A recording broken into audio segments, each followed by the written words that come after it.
Um cassino acostumado a vigiar cada movimento acreditava conhecer todos os riscos, até descobrir que o perigo não vinha dos jogadores, nem das mesas, nem das apostas altas.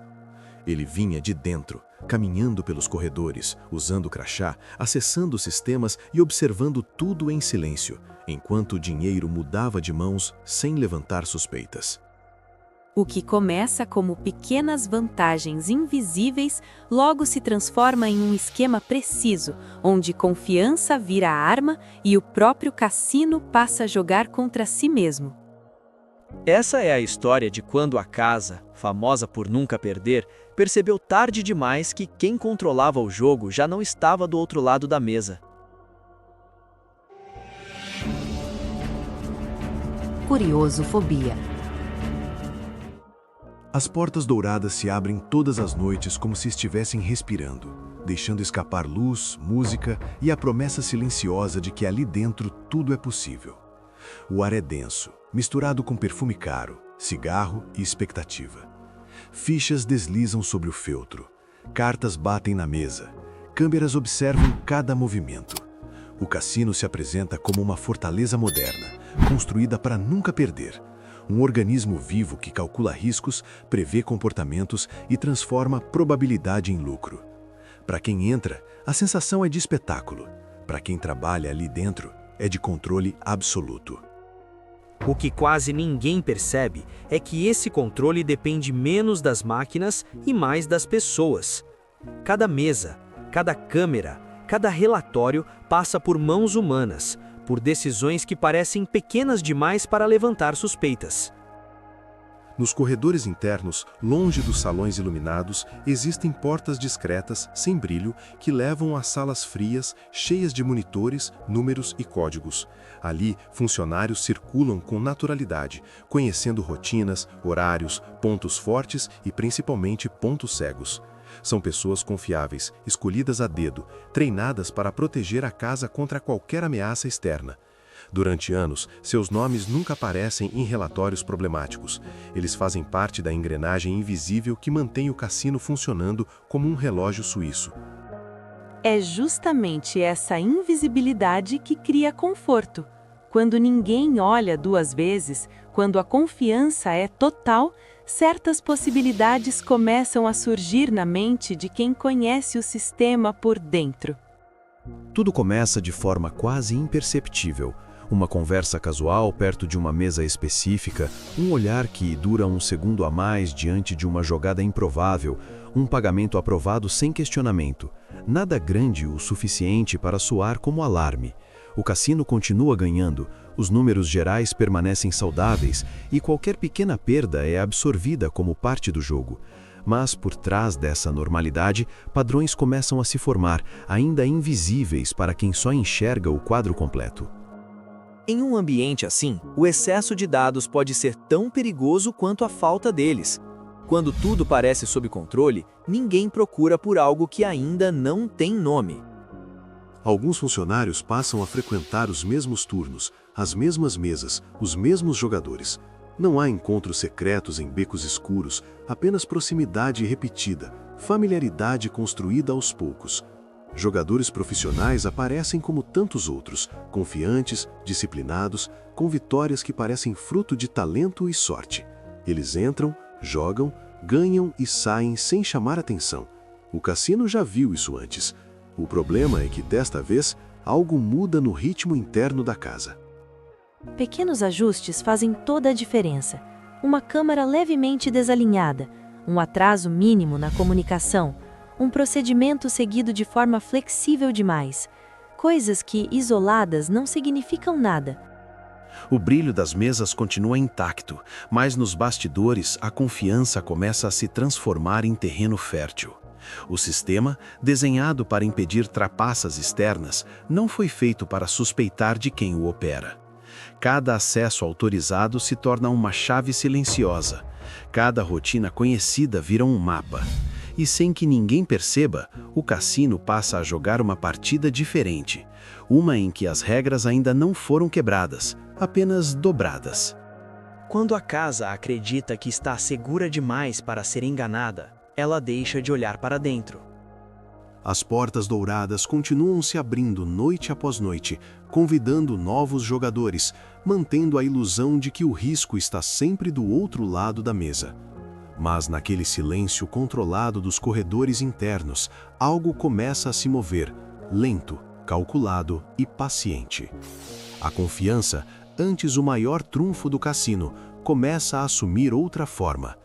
E sem perceber, a casa dá o primeiro passo para se tornar vítima do próprio sistema que criou. Se tudo isso começou com portas douradas, confiança cega e funcionários acima de qualquer suspeita, comenta aqui embaixo o que você acha que já estava errado desde o início, deixa seu like e se inscreve no canal para não perder os próximos capítulos dessa história. A partir do momento em que a engrenagem começa a girar sozinha, o cassino deixa de ser apenas um palco de apostas e vira um tabuleiro silencioso onde cada peça sabe exatamente quando se mover. Em Melbourne, no Crown Casino, esse jogo invisível começa a ganhar forma em 2013, quando um grupo seleto de funcionários passa a cruzar informações com jogadores profissionais que já não apostam apenas na sorte. Chen Ming aparece como um cliente de alto padrão, discreto, educado, alguém que entende o ritmo da mesa de baccarat melhor do que a maioria. Ele não pede nada explícito, apenas observa, volta outras noites, repete padrões, constrói previsibilidade. O baccarat é um jogo rápido, elegante e por isso mesmo perfeito para pequenas interferências. Não exige grandes manipulações, só ajustes sutis no fluxo da mesa. Esses ajustes começam longe do salão principal. Funcionários responsáveis por segurança e monitoramento aprendem exatamente quando certas câmeras ficam fora do ângulo ideal. Não desligadas, apenas posicionadas de um jeito que transforma sombras em zonas neutras. Na mesa, cartas são manuseadas com precisão técnica, sempre dentro do protocolo, mas com uma ordem que passa despercebida aos olhos de quem confia demais nos próprios sistemas. O cassino continua operando, os clientes comuns continuam perdendo, e isso ajuda a esconder o que realmente importa.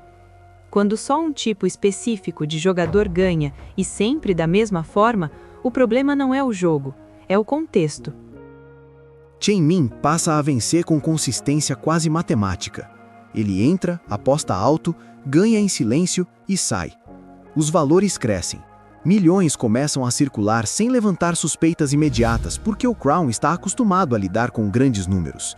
Cada vitória é registrada como mais uma variação estatística. Mas nos bastidores, alguns relatórios começam a incomodar. Analistas percebem que certas mesas só dão prejuízo quando determinados funcionários estão de plantão. É aí que o cassino começa, sem saber, a jogar contra si mesmo. Os dados estão ali, mas exigem coragem para serem interpretados.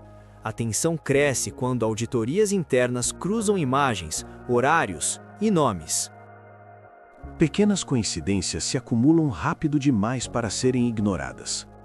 O que parecia uma sequência de noites ruins se transforma em um padrão sólido.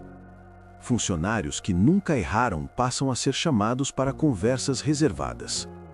Perguntas simples geram respostas longas demais. Silêncios surgem onde antes havia confiança. Em esquemas assim, o colapso nunca é explosivo. Ele acontece em camadas, como uma estrutura que começa a ceder por dentro. A investigação interna se intensifica e quando a polícia entra em cena, o cassino já sabe que perdeu algo mais valioso que dinheiro. Em 2013, a revelação vem a público. Funcionários do Crown Casino haviam colaborado com jogadores para manipular o jogo de baccarat, permitindo ganhos ilegais que somavam dezenas de milhões de dólares. Prisões acontecem. Nomes que antes tinham acesso irrestrito passam a ser associados a interrogatórios, relatórios e manchetes. Não foi um ataque externo, foi uma falha de confiança institucional, algo que nenhum sistema automatizado consegue prever. Enquanto o salão continua funcionando, com luzes e apostas como se nada tivesse mudado, o cassino já não é o mesmo. Cada câmera passa a ser observada com desconfiança. Cada funcionário, antes parte da família, agora é também uma variável de risco. A casa percebe, tarde demais, que o inimigo mais eficiente não precisou arrombar portas nem burlar códigos. Ele já estava lá dentro, jogando com as mesmas regras, só que a favor do outro lado da mesa. Agora que o esquema começa a se revelar, com a casa jogando contra si mesma e cada detalhe sendo manipulado por quem deveria proteger o sistema, diz nos comentários até onde você acha que isso vai chegar. Deixa seu like e se inscreve no canal para continuar acompanhando essa queda silenciosa. Quando o escândalo finalmente vem à tona, o Crown Casino tenta seguir funcionando como se nada tivesse acontecido, mas algo invisível já se quebrou. O prédio continua o mesmo, o carpete ainda abafa passos, as fichas continuam deslizando pelas mesas, mas a confiança, essa não volta para o lugar. Em 2014, com investigações avançadas e processos em andamento, o cassino passa a encarar o próprio reflexo e não reconhece mais o que vê. O lugar que sempre se vendeu como impenetrável, agora é citado como exemplo de como a casa pode ruir por dentro. O impacto não foi apenas financeiro, foi estrutural. Sistemas, protocolos e hierarquias precisaram ser revistos como se o cassino estivesse começando do zero. Funcionários envolvidos são condenados, jogadores profissionais como Chen Ming desaparecem do radar público e executivos passam a responder perguntas que nunca imaginaram ouvir. O nome Crown Casino começa a circular em relatórios governamentais, audiências públicas e investigações regulatórias. Cada nova revelação expõe detalhes que antes eram considerados impossíveis. Falhas de supervisão, excesso de autonomia, confiança cega em cargos estratégicos. Quando uma organização cresce demais, ela começa a acreditar que não precisa mais desconfiar de si mesma. Esse é sempre o momento mais perigoso. Nos anos seguintes, o caso passa a ser citado em treinamentos de segurança em cassinos ao redor do mundo. Não como uma história distante, mas como um alerta concreto. O baccarat, antes visto como um jogo elegante e controlável, ganha outra reputação. A pergunta deixa de ser se pode ser manipulado e passa a ser quem estaria disposto a fazer isso de dentro. O que aconteceu em Melbourne mudou a forma como a indústria enxerga o risco interno. O foco deixou de ser apenas o jogador trapaceiro. Para o público, a história se transforma quase em lenda. Um cassino enganado pelos próprios funcionários soa como um roteiro de filme, mas para quem esteve lá, foi um colapso silencioso e prolongado. Auditorias constantes passam a fazer parte da rotina. Câmeras são reposicionadas, mesas reformuladas, turnos alterados. Cada decisão agora carrega o peso de um passado recente que ninguém quer repetir. O problema é que depois que o espelho quebra, você nunca mais confia totalmente no reflexo. Anos depois, investigações mais amplas sobre a Crown Resorts revelam que o episódio não foi um ponto isolado, mas um sintoma.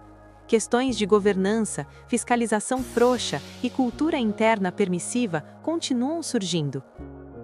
O cassino, que sempre acreditou controlar o jogo, percebe que também pode ser jogado pelas próprias engrenagens que criou. A casa não perdeu apenas dinheiro, perdeu a ilusão de controle absoluto. No fim, essa história não termina com um fechamento dramático ou uma grande reviravolta final.